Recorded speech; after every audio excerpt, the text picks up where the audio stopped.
वंदे मातरम का विरोध अगर मुसलमानों ने तब किया तो कई मुसलमानों ने समर्थन भी किया तभी, उस समय भी, और न जाने कितने स्कूलों में आज भी मुस्लिम छात्र वंदे मातरम गाते हैं। और वंदे मातरम का जब मसला पेश आता है, जब ये कहा जाता है कि आपको ये जबरदस्ती गाना पड़ेगा, हम तब ये कहते हैं कि आप गाए, हम एहतराम देते हैं। नेशनल सॉन्ग है, हम उसका भी एहतराम करते हैं, उसमें दो राय नहीं है। आप गाए, हम एहतराम के लिए खड़े हो जाएंगे, मगर आप ये चाहेंगे कि हम भी गाए, मुमकिन ही नहीं है, हो ही नहीं सकता है। कौन जानते हो क्या? और न जाने कितने स्कूलों में आज भी मुस्लिम छात्र वंदे। कौन है ये लोग और क्यों हैं? व्हाई? यही सेम फीलिंग दोस्तों आपको इनको सुनकर भी आने वाली है। देश के सबसे बड़े तानाशाह के खिलाफ लड़ करके मैं यहाँ बैठी हुई हूँ, जिसकी पुलिस ने मार मार के मेरे घुटने में ट्यूमर कर दिया था, लड़ फिर कर यहाँ पहुंची हूँ, किसी का मलाई खा करके यहाँ पर नहीं पहुंची। अच्छा बहना, आप मलाई खा के आई हैं या फिर मलाई मार के यहाँ तक पहुंची है, ये आपका पर्सनल मैटर है, उस पर आप क्या ही कमेंट करें। सच में दोस्तों, ये देश चुनौतियों से नहीं बल्कि डैश डैश डैश से भरा पड़ा है, क्योंकि अगला जो आप जिनको सुनने वाले हो ना, उनको सुनकर आपको यही वाली फीलिंग आने वाली है। डिमांड क्या है?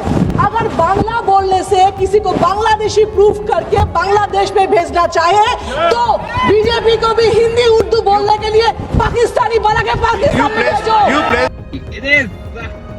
Going by her logic, Bengal और बांग्लादेशी एक ही है, ठीक उसी तरह जिस तरह एक पंजाबी और एक पाकिस्तानी एक ही है। ये मैडम शायद वही कहना चाहती है, क्योंकि आपको तो पता ही है Pakistan is ruled by the Punjabi speaking पाईजान्स। एनीवेज, ये सैंपल कम था जो टीएमसी वालों ने इनको टक्कर देने के लिए एक और इसी टाइप का, इसी किस्म का सैंपल मैदान में उतार दिया। Some half-wit BJP IT cell minion has probably advised you that the Vande Mataram card, if played right, will give you an advantage to the BJP in the 2026 Bengal elections. There is no other reason behind the timing of this discussion, none at all, take it from me. But we are delighted. We are delighted not only to be able to get this fabulous opportunity to give you a lesson in history, but also to demonstrate to you that how delving into Vande Mataram will only prove how removed you are from the soul of Bengal, from the psyche of Bengal, and how our Ma will never be hostage to your narrow electoral. एक बात guard बांध लो दोस्तों, पहले एक दो clip पे आपने जिन दो लोगों को सुना ना, इन दोनों ने कांग्रेस और आरजेडी के नैया को डुबोया है। अब ये दोनों जो दीदी है ना, ये शायद टीएमसी की नैया को डुबोने की तैयारी में है, उसको डुबोने की फिराक में है। ये सब के सब जिस कांग्रेस पार्टी राहुल गांधी जी की लाइन ले रहे हैं ना, उनकी भाषा बोल रहे हैं, उसकी पार्टी का हाल क्या है ये मैं आपको क्या ही बताऊं, ये उनके नेताओं से सुन लो आप। कांग्रेस अगर सीएम फेस नवजोत सिद्धू का ऐलान करे या आगे लाए तब आ सकते हैं, तब वो आएंगे, तब वो आ जाएंगे, पर अदरवाइज वो अच्छा पैसा कमा रहे हैं और खुश हैं। आपने एक पैसे की बात करी कि हमारे पास पैसे नहीं है, क्या किसी पार्टी ने आपसे पैसे की डिमांड करी आगे आने के? नहीं, हमसे किसी ने नहीं की, पर सीएम वही बनता है जो 500 करोड़ का टैक्सी देता है। तो ये थी कांग्रेस के फाइनेंस की बनावट और उसका स्ट्रक्चर। एक बात मुझे समझ में आई नहीं, कांग्रेस के शीर्ष पदों पे बैठे हुए नेता, ये लोग तो किसी जॉब में नहीं, ना ही इनके पास कोई बिजनेस है, तो फिर इनका खर्चा चल कैसे रहा है? Please like, share, subscribe and hype our YouTube channel, ताकि हम ऐसे कंटेंट्स बनाते रहें और हमारा ये कंटेंट ज़्यादा से ज़्यादा लोगों तक पहुंचे। वो क्या है ना दोस्तों, आपका क्या हुआ, हर लाइक, हर कमेंट, हर शेयर, हर हाइप जो कि आप कमेंट में जाके करते हो, हमारे वीडियो को रीच देता है और हमें मोटिवेशन देता है, इंस्पिरेशन देता है, ताकि हम ऐसे कंटेंट्स बनाते रहें। तो दोस्तों ज़्यादा वक्त गवाते हुए let's go back to the topic then. Anyways, आपको तो पता ही है कि इन दिनों वंदे मातरम को लेकर संसद में डिबेट चल रहा है, जिसके चलते कांग्रेस की खूब किरकिरी हो रही है, कांग्रेस की भत पिट रही है। सिर्फ कांग्रेस ही नहीं, उनके सहयोगी दल वाले हैं ना, उनके प्रवक्ता, उनकी भी किरकिरी हो रही है, उनकी भी खूब भत पिट रही है। सभी को वंदे मातरम। वंदे मातरम। सप्त कोटि कंठा कला कला निनदा कराले। चलिए मैडम, इसके आगे गा के सुनाइए 4 पंक्तियां। आप हम पे इल्जाम लगा रही थी हमें नहीं आता, हमें नहीं आता, इसके आगे की लाइन गा दीजिए, 4 लाइन। चलिए इंतजार करो, नीचे मत देखिए कंचना जी, पढ़ के कोई भी गा देगा, ऊपर आंखों में आंखें डाल के गाइए, इसके आगे गाइए। राधिका खेड़ा सुनो, मैं आपकी चाची की बेटी नहीं हूँ, तमीज से बात करिए, राधिका जी लगाइए, आगे का सुनाइए। सुनिए राधिका खेड़ा, सुनिए, गाना गाओ आगे का वंदे मातरम। चलो सुनिए राधिका खेड़ा, आप एक कांग्रेस पार्टी से भाजपा में गई हैं, थोड़ी सी इज्जत रखिए राधिका खेड़ा।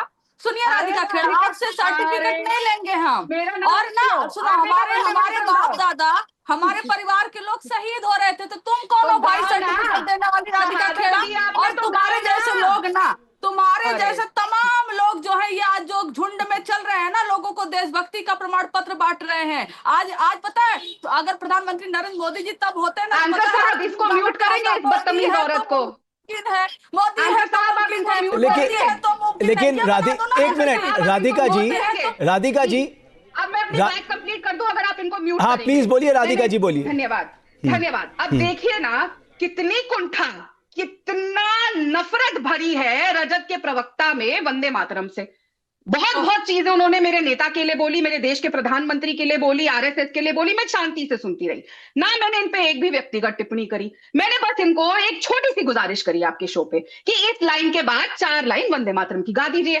सुन बे राधिका खेड़ा, ये बोली मेरे परिवार तक गया। अरे मैडम, मेरे परिवार में तो 2 ताम्रपत्र हैं।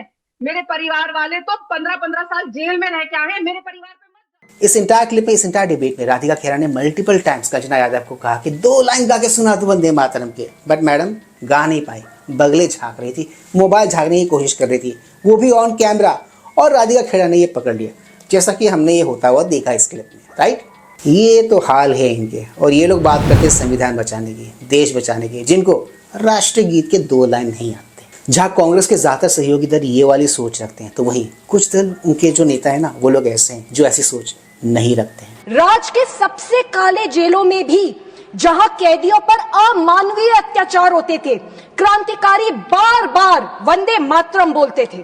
उनकी आखिरी सांसों तक वंदे मातरम ही आत्मबल था, प्रतिरोध था और आशा भी। और इसीलिए 1950 में संविधान सभा ने वंदे मातरम को राष्ट्रीय गीत का दर्जा दिया। भारत अपने शहीदों के अंतिम शब्द कभी नहीं भूल सकता।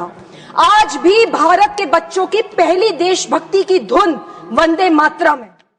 तो ये थी कट्टर ईमानदार अरविंद केजरीवाल जी की पार्टी से स्वाति मालीवाल जी। इन्होंने जो कुछ भी कहा यहाँ पर एकदम सत्य कहा है दोस्तों। हमें ऐसे ही नेताओं की जरूरत है। अब वंदे मातरम सॉन्ग को लेके बंकिम दा की जो फैमिली है ना, उनका क्या कहना है, ये तो जरूर सुनना चाहिए दोस्तों आपको। ये फीलिंग कैसे बोल सकूं भाई, तो आज के लिए तो बहुत गर्व का दिन है। बांग्ला में जो बोलते हैं आवेग बोलते हैं ना, आज बहुत कुछ भाई।